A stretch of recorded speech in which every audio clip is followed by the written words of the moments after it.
The Speed of Thought by Bill Gates *. A business doesn't collapse with a bang. It crumbles the way we gradually lose a sense, slowly, imperceptibly, until we can no longer react. And that sense in this era is the information system. Imagine a company that doesn't know what it's doing, is unclear about what its customers want, and cannot see where its competitors are coming from. It's a body without a nervous system, unable to react, unable to think, left only with random, tired, and aimless movements. Bill Gates doesn't speak to you in the language of optimistic motivational speakers. He begins with an obsession. A company can only survive if it is intelligent enough to perceive the world in real time, sensitive enough not to be suffocated by speed. And here, intelligence is no longer a human trait, but a characteristic of the entire organization, just as you don't evaluate a single cell, but the whole body. Gates calls it the digital nervous system. It's not just a playful analogy. It's an acknowledgement that information must flow through every corner of the organization, not getting stuck in the hands of intermediaries, not being distorted by layers of bureaucracy, and especially not arriving too late. The image he paints is not just a computer system, but a collective cognitive mechanism where everyone, from directors to marketing staff, can access data, ask questions, and respond appropriately, much like nerve cells coordinate to prevent the body from hitting a knife's edge. The story Gates tells begins in places that now seem like fairy tales. General Motors in the 1930s. When Alfred Sloan established one of the first information systems not using computers, he didn't just sit in the executive chair and guess.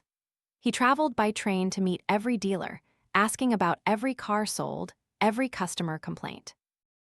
These seemingly minor data points, when connected, helped General Motors surpass Ford not by speed of production, but by speed of understanding.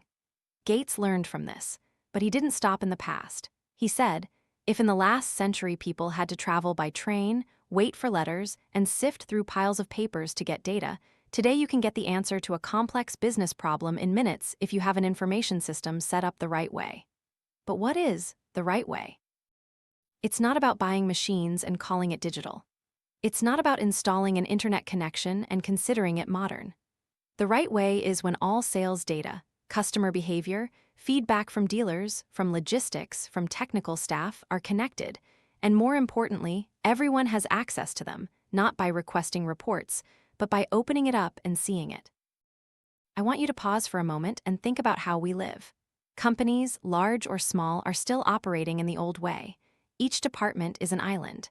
Employees know there's a problem but have no data to prove it. Leaders receive reports filtered through 3 layers, colored more by politics than reality.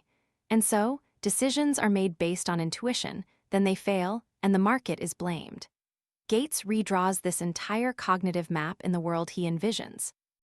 A company is like a superbrain where every decision, whether expanding the market or improving a product, begins with specific, easy-to-read data, updated daily, and where every meeting is no longer for listening to reports, but for questioning, reasoning, and reacting. And this is the crucial point he asserts. If you need an external consultant to analyze your own data, you might already be too late, because outsiders shouldn't see more about your own company than you do. That's not because they are smarter, but because you don't have a functioning nervous system. This nervous system is not a miracle. It's a series of small decisions. Building a sales database searchable by postal code, requiring all branches to send reports in the same format, allowing employees access to market data that was previously only available to the board of directors, and above all, abandoning the habit of controlling information as a way to retain power. I know that's hard. Gates knows it too. He recounted that in the early days, Microsoft struggled with dozens of different report formats from its global branches, each with its own calculation method, its own way of categorizing revenue. But it was through that unification that they were able to make real-time decisions, something competitors took weeks to do. Let me give you another vivid image. You are the CEO of a company operating in 40 countries. Every morning you want to know which products are selling well in each region, why, and what customer feedback is. Without a digital system, you are swimming in papers, last week's PDF reports. But if you have one, you just open a dashboard and see that in South Korea, sales are down because of a faulty software update, or in Portugal, customers want new features, or a competitor is launching a promotion. And you react that same day, not next month. That's the speed of thought Gates talks about. Not fast, impulsive thinking, but the ability to make decisions as if you were present everywhere. Because the data truly is everywhere. But I need to warn you about one thing. Technology cannot save a lazy mind. If leaders still make decisions based on instinct, if employees are still forbidden from accessing data because they aren't senior enough, if information remains a tool to hold onto power, then no matter how advanced the technology you use, you are still a blind person walking on a highway. All the things Gates mentions are not theories.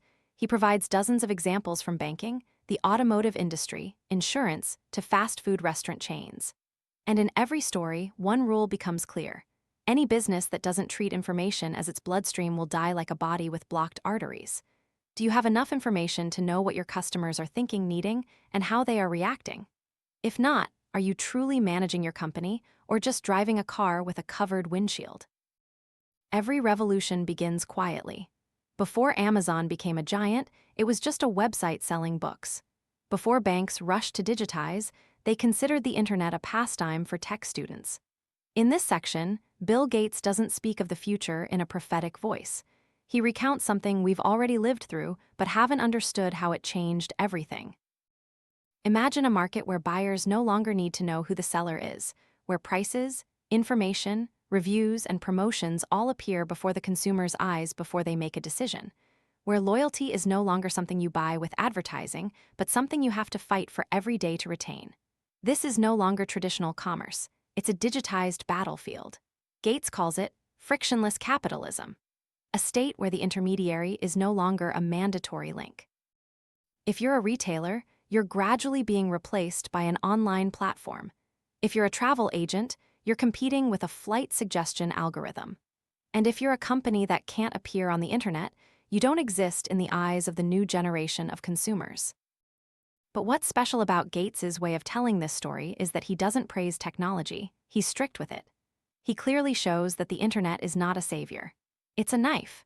You can use it to perform surgery on your business, or it will cut your throat. Those who entered early, mastered data, and understood customers survived, while those who believed they still sold well offline and saw no need for a website disappeared within a few years. Gates takes us to a tense meeting at a German bank. He walked into a room with executives who were all too familiar with the old banking game. They sat with folded arms, tired eyes. One person said, "We understand the world is changing, but you only talk about technology. We need to know what the future will be like and what we need to do." Gates didn't answer with a PowerPoint presentation. He stood up and sketched out 10 things he believed would happen, not predictions but irreversible trends that had already begun, one by one. That in the near future, every household would have a computer, that every office worker would use email like a telephone, that information would be sent instantly, that e-commerce would not just be about buying goods but the entire customer experience. And then he asked, "Do you believe this will happen?" They nodded and he said, "Then don't wait for it to happen, start acting today." Gates understood the difficulty of transformation. He didn't entice with the illusion that digital transformation is the future. He provided numbers, processes, and even real failures that Microsoft had experienced. He talked about creating marketing campaigns targeting cities that previously had no marketing activity. He spoke of Microsoft's data system for tracking sales of each product type by postal code. He didn't deify statistics, but he showed that without data, you are sailing a ship in the fog. My favorite image is a map of opportunities. It's how Microsoft's sales team used data to determine where to spend marketing money, where to cut back, and where to experiment. No arguments, no emotions, no, I think, just data. That map was drawn not by geography, but by consumer behavior. In that era, even a small change in marketing strategy could generate a 57% increase in revenue. And to make that decision, they only needed a few weeks to collect, analyze, and implement. Not a few quarters, not waiting for annual summaries. I know this sounds like a dream, especially if you're living in cumbersome systems with paralyzed approval processes and dog-eared paper reports. But that's the difference. Gates is sketching a world where data isn't just something to report, but the starting point for every critical decision. And here's a beautiful paradox in a digital world. Where everything becomes immaterial, value returns to its most primitive form, the ability to understand and serve each customer as an individual. The internet doesn't make you impersonal. It forces you to personalize service because customers can now see you clearer than ever before. Businesses that leverage technology to deliver real value will win. Those who only see the internet as a pretty signboard will be overthrown by the very tools they refuse to learn to use. Gates not only warns businesses, he also warns managers. If you are a CEO but don't know how to use email, how to view a data dashboard, how to analyze customer behavior from data, then you're playing chess while others are using a drone to scan the board. He advises something seemingly simple, but it's a punch to the comfort zone. Do it yourself. Go to your competitor's website yourself. Sign up to buy products from your own company as a customer. Try calling the hotline. Experience every process from an outsider's perspective. Because if you don't, someone else will, and they'll steal your customers. Gates talks about speed, not network speed, but reaction speed. In a world where transactions happen hourly, you cannot run a company at a weekly or monthly pace. You cannot wait for data to be aggregated from 3 departments. You must act as if you're living in a war zone. Every second, every decision can determine survival. And when everything changes so fast it's unpredictable, adaptability is no longer an advantage. It's an obligation. Imagine a meeting room with 7 people. 3 are looking at last week's sales report. 2 are busy discussing an old campaign. 1 is checking emails, and the last person, the one with decision-making power, says, "I think we should try this." There's no supporting data. No one knows what's really happening in the market, yet a decision is made. The difference is that in this era, such a vague decision can collapse an entire product line. Bill Gates doesn't force you to become a data scientist. He only asks that no matter who you are in the company, you know how to look at information correctly and you know how to prioritize bad information. Yes, that's right. Bad news must travel faster than good news. Because if your company has a problem and you don't know it, that's a system failure. And if you know it but the system doesn't allow you to do anything, that's an organizational failure. Listen to Gates' story. In the process of building a unified global information system for Microsoft, there was a phase where he and Steve Ballmer, the head of business, had to work with financial reports from dozens of branches, each with its own style. Some calculated profit by cost, others by sales percentage. The result? Every decision had to be manually converted before comparison. And when they designed a unified report template, sent via email, using simple spreadsheets, the entire system immediately became clear. Not because of super software, but because everyone started speaking the same language. But behind that seemingly technical detail was a deeply political mindset. Transparency is true power, and that power is not reserved for the upper echelons. It needs to be distributed as widely as possible. Because the more people understand what's happening, the higher the company's ability to react at the right time. Try to recall the last time you worked in a company where each department kept its data separate, not sharing it. The last time you saw middle management hide bad news for fear of blame. Does that happen often? Bill Gates didn't write his book to criticize people. He recounted a world where the fault lies not with individuals but with system design. If the system punishes the bearer of bad news, you will only receive lies wrapped in beautiful reports. A true digital nervous system must function like your body when it's burned. An instant reflex without multiple layers of approval, no need to send a report 3 days later, but action taken as soon as the signal is registered. And to do that, you need to transform information from static to dynamic. What does that mean? It means don't just read sales reports, use them to change strategy. Don't just look at the number of customer complaints, use it to fix the product. Information is not a statistic. Information is a catalyst for thought and action. Michael Dertouzos, a researcher at MIT, once said, "Dynamic information is the core of the modern economy." He estimated that in developed countries, 50 to 60% of GDP comes from information work, meaning activities that do not produce physical products but create value through processing and transforming data. And guess what? Most companies, even those in the Fortune 500, still operate as if they were living in 1987. Paperwork, procedures, convoluted emails, meetings to update status instead of solving problems. Bill Gates did not accept that. He demanded that every level of management, from senior to middle, have access to and responsibility for data. They must know sales, costs, inventory status, customer feedback, and project progress right then, not at the end of the quarter. And if your system cannot do that, you don't have a nervous system. You're just fumbling with a tangled mess of wires no one knows where to plug in. Look at the example he gave with McDonald's.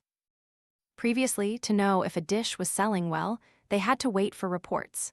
Now, every hamburger sold, data is immediately sent to the central system, meaning the marketing department can adjust campaigns on the same day. There's a passage I particularly like where Gates says, "Let employees see the information themselves, don't make them ask for it. Don't hide data as if it's an exclusive weapon. Instead, teach them how to read and analyze it, because they, not their superiors, are the closest to the market. And the most valuable initiatives don't come from the strategy room, but from the front lines." I know this sounds like a counterintuitive manifesto because in most companies, hoarding information is a display of power. But Gates makes it clear. If you want a smart company, you have to let everyone think. There isn't one master brain doing everything, only the coordination of millions of neurons, from management to product engineers, from operations to the sales team. And a digital nervous system doesn't just help you know, it helps you act. It tells you when a department is over budget. It warns you when a market's revenue is falling. It triggers a response when a campaign fails before customers leave you. A good system isn't for an organization to run smoothly. It's for an organization to be able to change, adapt, and reflex. It's not about maintaining the status quo, it's about enabling you to evolve. The speed of thought isn't about how fast you think, but whether you have the right information at the right time to think. Let's start with something familiar: processes. A dry word evoking images of Excel spreadsheets, organizational charts, and synchronization meetings. But in Gates's eyes, processes are where hidden opportunities lie, unseen by anyone, and also where leaks occur, bleeding a business every day without anyone realizing. He doesn't advocate for cost cutting. He talks about processes that empower people. What does that mean? It means instead of designing a system that forces people to comply, design it to enhance their capabilities. Imagine you're an order processing clerk. Every day you have to look up 3 different software programs, send emails for approval, wait for a response from the accounting department. And when a customer asks, you can't answer immediately. At that point, you're no longer human, you're a bottleneck. Gates recounts that to solve this, Microsoft didn't build systems from the top down. They asked employees what difficulties they faced, from small answers like, filling out forms takes too long, or having to call for information. They rebuilt the entire process to eliminate unnecessary steps. And when the process became clear, employees not only worked better, they thought better because they had time to think instead of struggling with administrative hurdles. The next part of Gates's story is reconstruction, not rebuilding the business, but rebuilding the information technology foundation. This is the part that will send shivers down the spine of anyone who still thinks technology is just for the IT department. Gates points out that most companies have already invested in technology. They have computers, software, network connections, but most still fail in transformation. Why? Because they only digitized old processes instead of redesigning processes for the digital age. They used computers to print purchase orders, email to send spreadsheets, accounting software to generate reports that no one read. In other words, they spent money to maintain backwardness at a faster pace. Gates demanded the opposite. View information technology as a strategic resource, not a support tool, but a competitive force. He asked, have you ever sat down with your technical team and asked, what can we do that our competitors can't? If not, you are wasting your greatest asset. And he gave an example. When Microsoft redesigned its financial reporting system, they didn't just make it faster. They designed it to create predictive capabilities. This means the system not only recorded today's sales, but simulated next week's sales based on consumer trends, market feedback, and historical data. That's not accounting, that's business intelligence. But make no mistake, Gates isn't talking about building an expensive system. He recounts that many companies use very simple software, as long as they are connected to the right data and serve the right questions. What he emphasizes is not technology, but the ability to ask the right questions. If you don't know what you want, even with a massive data warehouse, you're just swimming in fog. And this leads to a very interesting point. Gates says organizations often face problems because they can't distinguish between operations and thinking. What does that mean? It means too many people in the company are busy with operations, delivery, invoice processing, report generation, while no one is assigned the responsibility to think about what should change.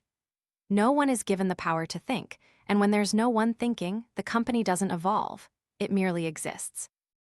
Gates suggests, shift some of the workforce to thinking tasks, not by adding strategic departments, but by allowing the very people executing processes the right to ask, how can my work be improved?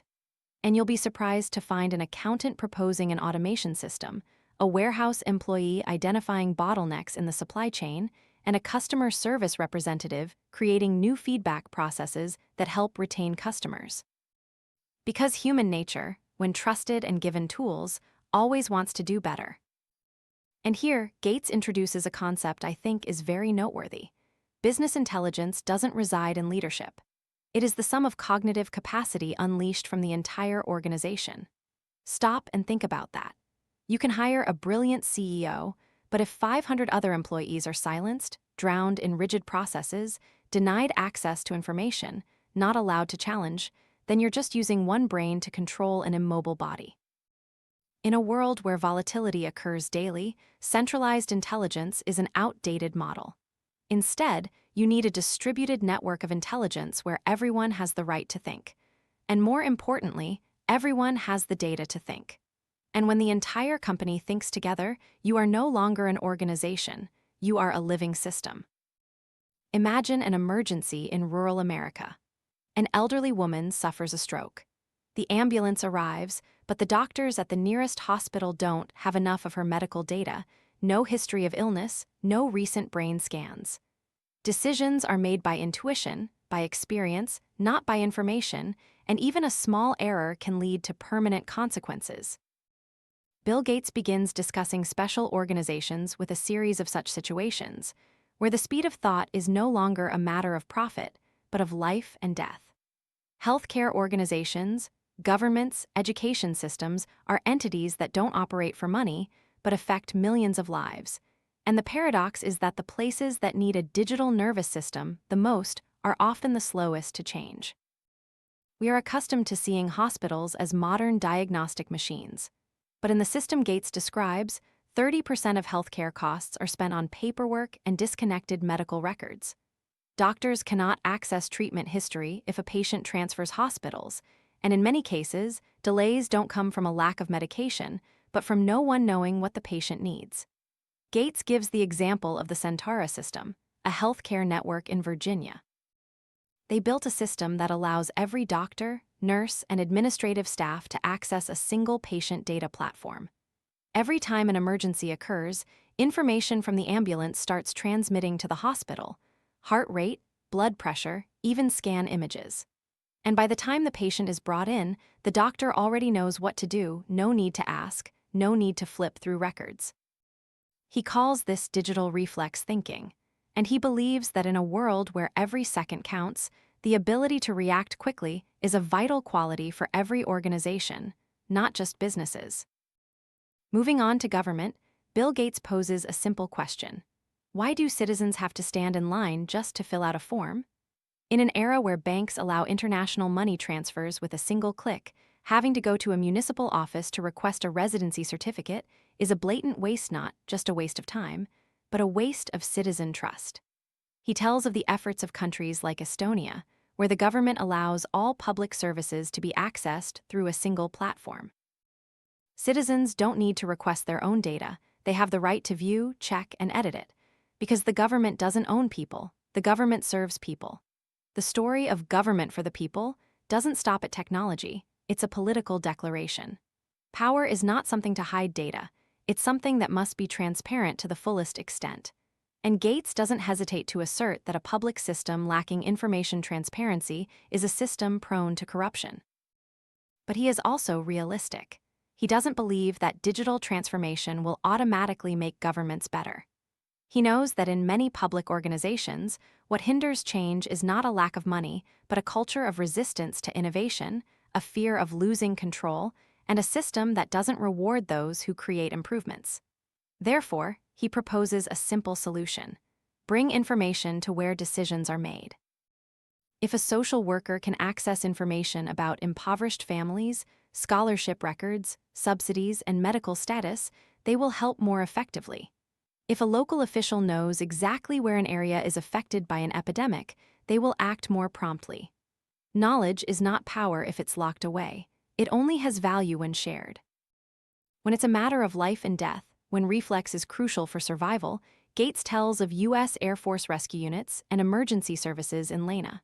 There, a few seconds can decide a person's life, but many of their systems are still stuck because they are not interconnected. A fire truck arrives first, but doesn't know there are paramedics behind it.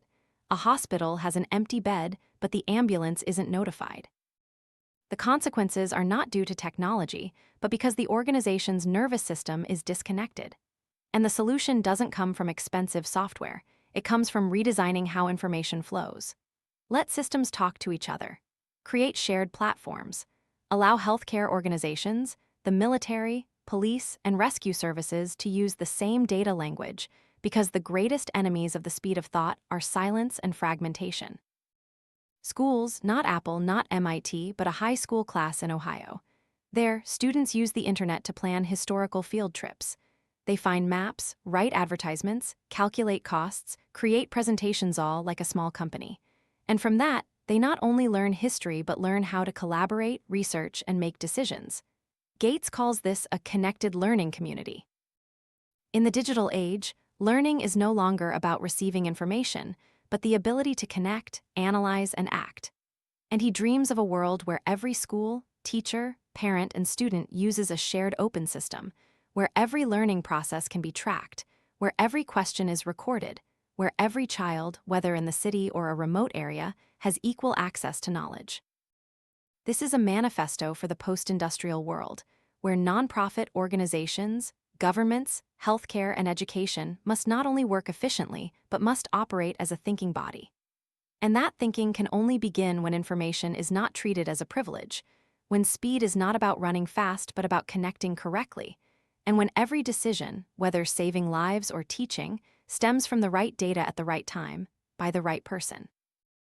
One of the strangest things about the future is that it always arrives unexpectedly, despite us spending entire careers trying to predict it. Large corporations have entire strategy departments, governments have forecasting experts, investors have algorithms to analyze behavior, yet the world still throws curveballs beyond our control.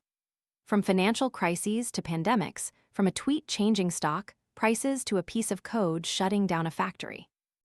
Bill Gates understands this, and he is not pessimistic.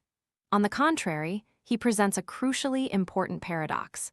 The only way to anticipate the unexpected is to build an organization always ready to change. He begins with a memorable story from Microsoft. Once, they launched a new product, a tool for businesses with full features, thorough promotion, and meticulous customer support. But after only a few weeks, sales plummeted. The reason wasn't that the product was bad, but that needs had changed silently, quickly, and not according to the old business cycles. The development team failed to read the signals from the market. Even though the data was there, no one paid attention to what Gates called weak signals. These weren't quarterly reports or growth reports, they were a product review on a forum, an email from a difficult customer, a missed call. And if you are sensitive enough, you will see that what's coming often arrives very subtly. Listen deeply. But don't just listen to customers, listen to your own system, aberrant indicators, unexplained bottlenecks, overlooked opinions. Because sometimes the unexpected doesn't come from outside, but from within, turning into your blind spot. Gates believes that technology helps detect weak signals better, but he emphasizes that it's meaningless if the organization doesn't have a culture of questioning. If every alarm is turned off just because, we've always done it this way and it's been fine. Organizational reflex. Imagine a product team that holds weekly reviews, but instead of just looking at sales reports, they ask, what's unusual? Is there any feedback that makes us uncomfortable? Are there any data points deviating from the model? They don't try to confirm old hypotheses, they try to challenge them.